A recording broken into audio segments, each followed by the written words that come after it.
I don't know if I'm going to post this video. Who knows? I probably will. And if I do, it'll probably be, of course, YouTube and Facebook. And I think probably the reason that I'll post it is to look back on it later. Because I honestly feel like I'm finally at a turning point in my life.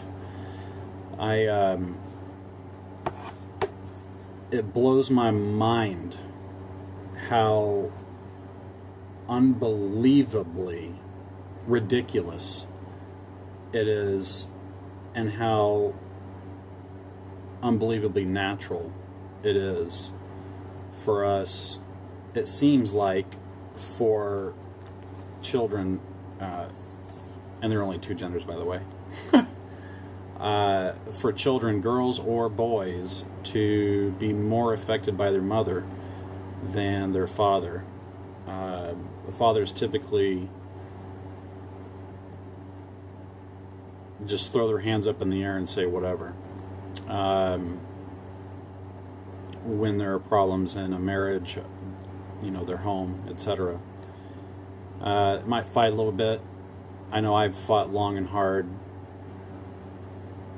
But it's not really about the reasons that I've fought, although I would say that I have fought with heart and for what's important. There's always two sides to every story. Unfortunately, sometimes there are multiple sides because other people meddle in the lives of others, the homes and families of others when they have no right to.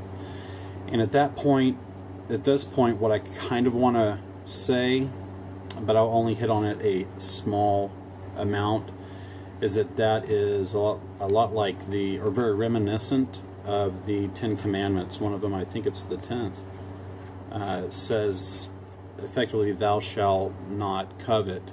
Basically, that means take anything that isn't yours and make it yours. Control it, manipulate it, ruin it. And it stems from jealousy and envy. So, in my conversations with people and my thoughts, I'm usually told, "Oh my God, you're so intelligent." I've been told, "You should be a motivational speaker."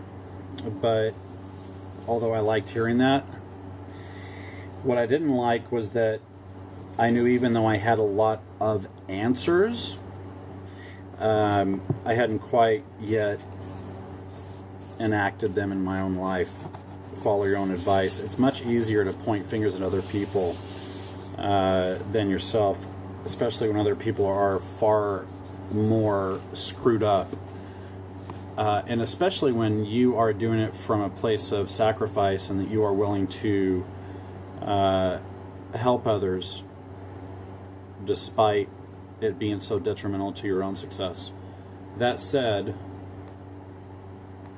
and back to how I started this with mothers affecting their children to a greater degree than fathers, I can only reference this last relationship I was in because it's been such an amazing catalyst for change in my life, and also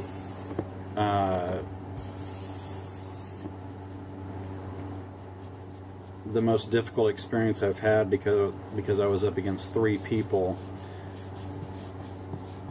not just one. Constant meddling, constant sabotaging, constant lies, deceit, manipulation, you name it. But that's not the point of what I'm talking about, although I could write a proverbial book about it, literal book. I grew up like you, most of you, and I wanted to honor my mother. I wanted to honor her so much because, well, it's natural. Some might say we are, quote-unquote, hardwired to do so. but I wanted to honor her in some way, but I never realized how destructive it was that I was honoring her. My mother has had some serious issues in her life, and I won't go into detail about those because it's not my place, but I will go into kind of detail about my place. So what I learned from watching my mother is that no one will appreciate you, and a child ends up mimicking, it's basically the monkey see, monkey do scenario. And she used to call me her little monkey, so it's kind of funny, but you watch your parent, your mother, for the sake of this video, you watch your mother, her actions, and you believe everything. And you will mimic her actions. You will do to others as she does to others. But in a strange way, you will look, and it's like your subconscious mind and your heart is drawn to that mother experience. So when you meet someone who enables you to honor your mother, you will go for them. So in my scenario, I had to, in order to honor my mother, I needed to first believe that people will never appreciate me. And I want to argue that that's been the truth so far, not just to make my point, but to exude my point. But interestingly, I would only find people who would treat me horribly, because that's what I was taught. And because I want to stand up against that, I would fight back so that they would appreciate and change their way. But unfortunately, I was with people who are with parents, mothers, who emasculate men, do not care about men, and believe men are shit. Garbage. So the strange thing is that your life, that's kind of your karma. The strange thing is, your karma, you're looking for it.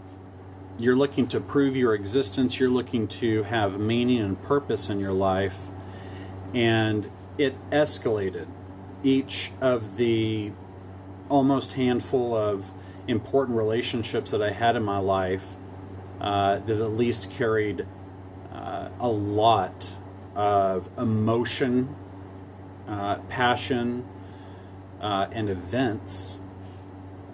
Each step, the person that I was with had a mother who was progressively worse than the last mother of the person I was with.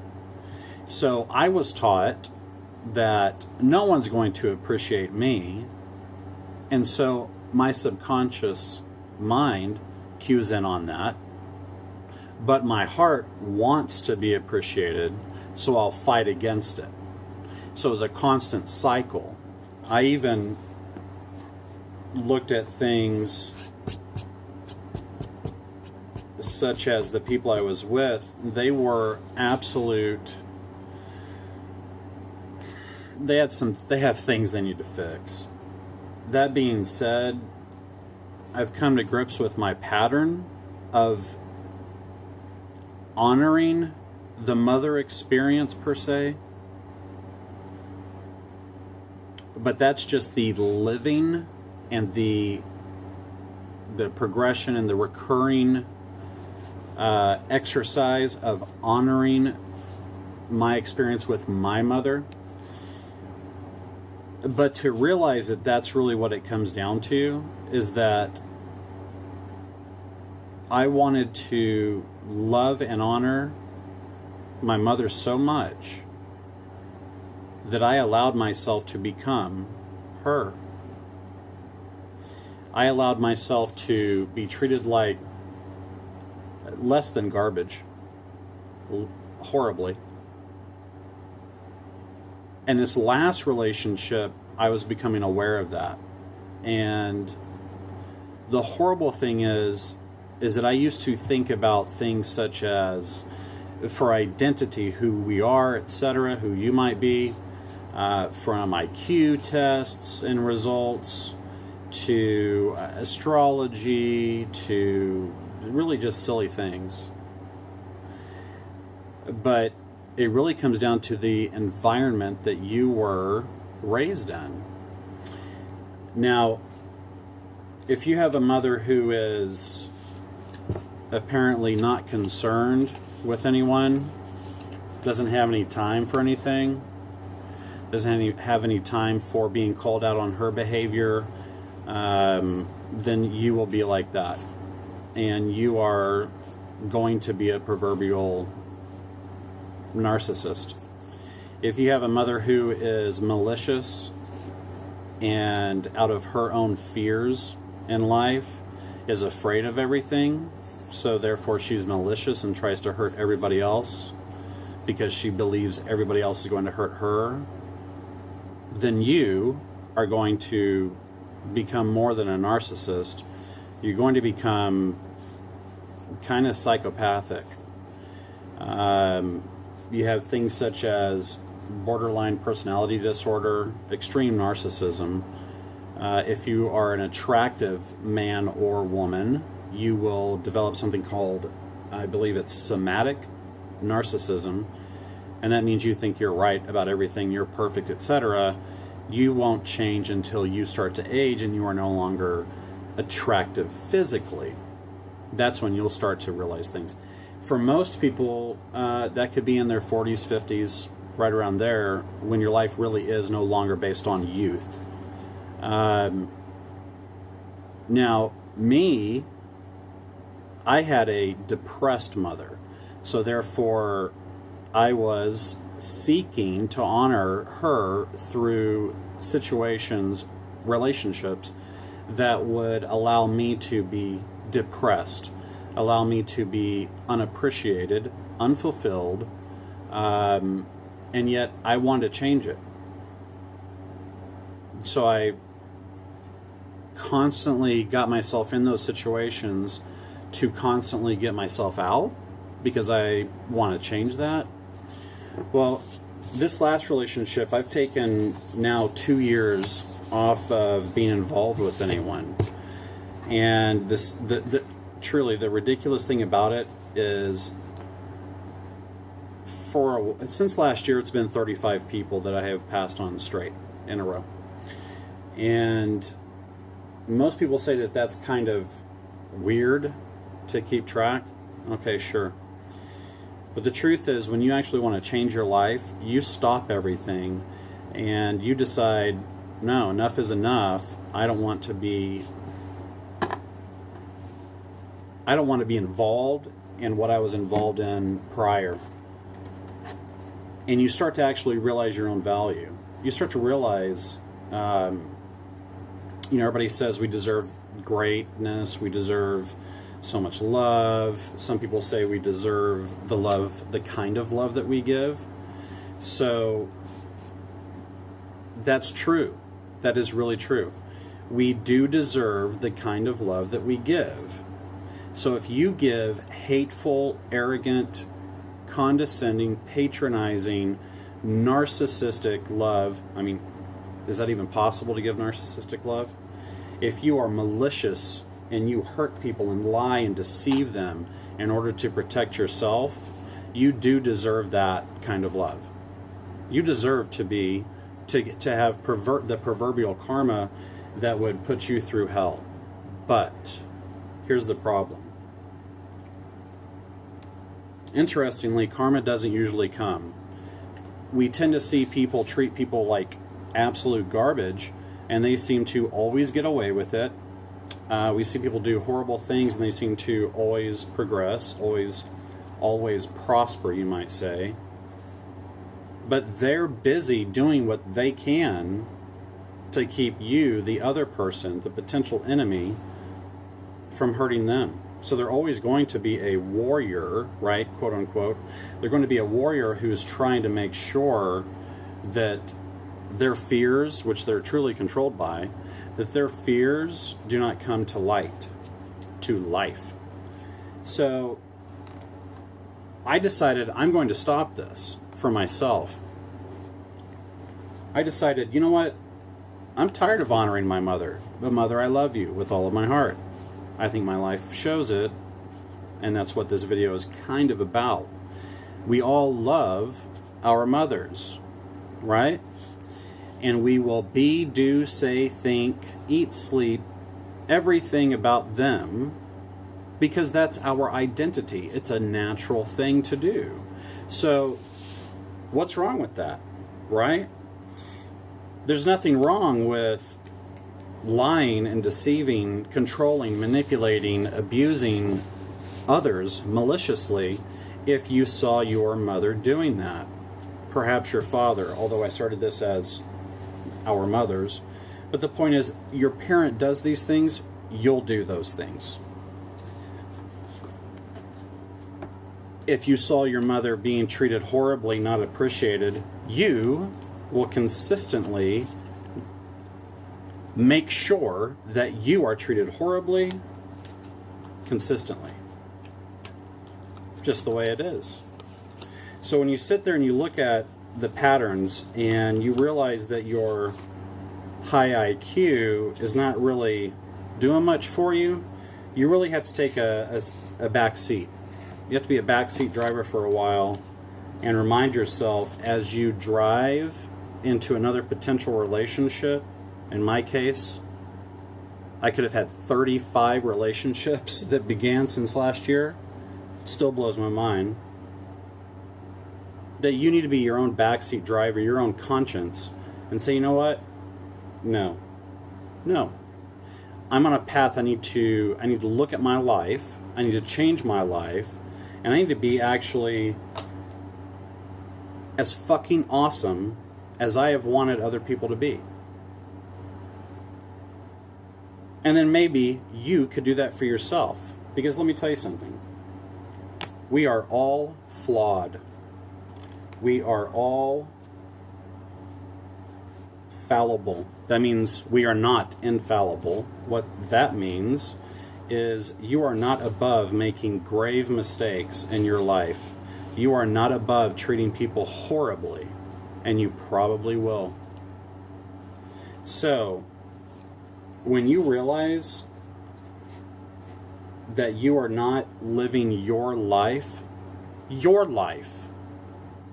when you really come to grips with that, that's when you begin to change. If you treat people like garbage, you're pathetic. You are so pathetic, it's unbelievable. If you allow people to treat you like garbage, you are pathetic.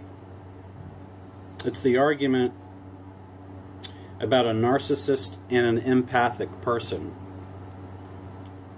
I've typically been the empathic person. And I have fought the good fight. Stood up for what's right, given heart. But it was an absolute pathetic exercise in proving nothing except for ideas. Arguably proving good things, but that I want good things and I'll sacrifice for them. But when you step back from who you are and what you think you are, who you pretend to be, and you look at it objectively, you realize, my God, I've got to change something.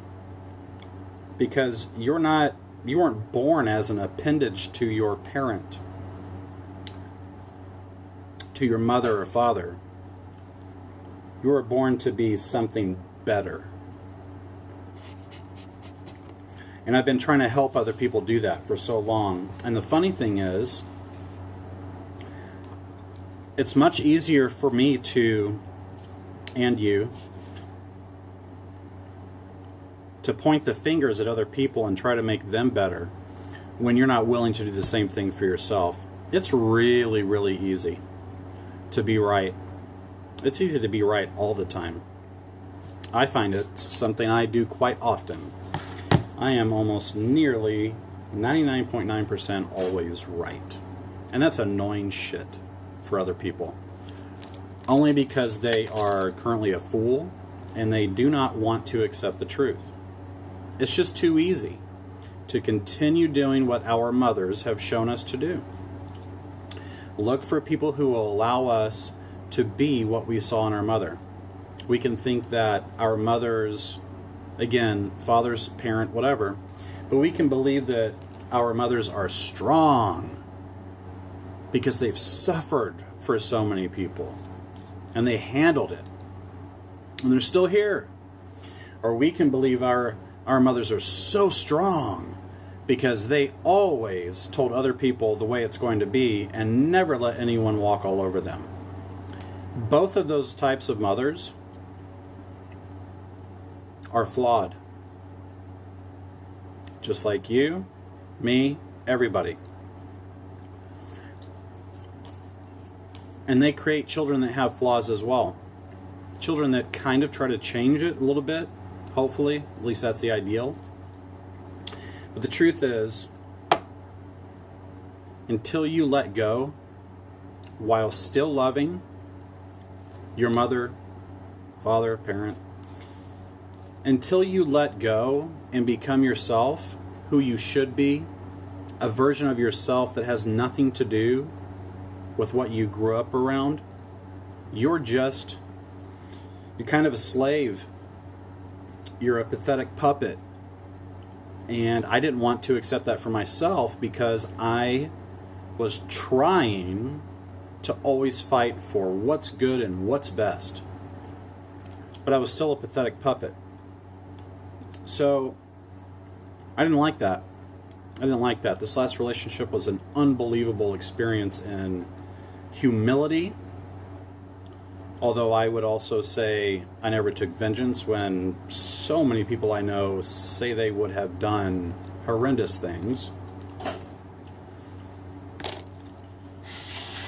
What I wanted to do in this past relationship was take vengeance on the one thing that I can.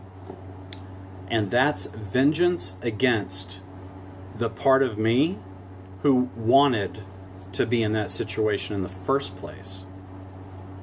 And it comes down to arguably the serenity prayer, which I never remember, but it's basically it's God grant me the serenity to change the things I can, strength to know, blah, blah, blah, blah, blah. Anyway, it's to know what you can and cannot change, the strength to change what you can, and the wisdom to know the difference. I referenced that prayer. You'd think I would have it memorized by now. Anyways, I took vengeance on myself to no longer be that one side of pathetic. I don't want to change my life and then become. They say the victims become the victimizer. It's true. It's so true. And that's the part of what I'm trying to get at. You are a victim, per se. A victim of how your mother treated you. You are a victim of watching how she treated other people. You are a victim of watching how she treated herself. And you're a sad puppet, pathetic puppet.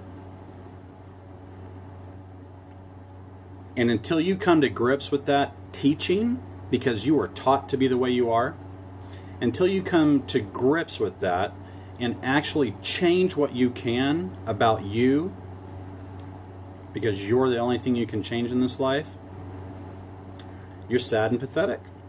I didn't want to hear it. It was easier to point fingers at other people because they're doing worse things than I was doing. They were disrespecting me more than I was disrespecting myself. At least that's what I thought. Until I realized I allowed all of it. So you should not allow the crappy things that are happening in your life, and that includes your actions to other people and their actions to you. Anyway, I stopped writing books online, so I thought I'd put together a cute little video. So hopefully this was entertaining for you. Good morning.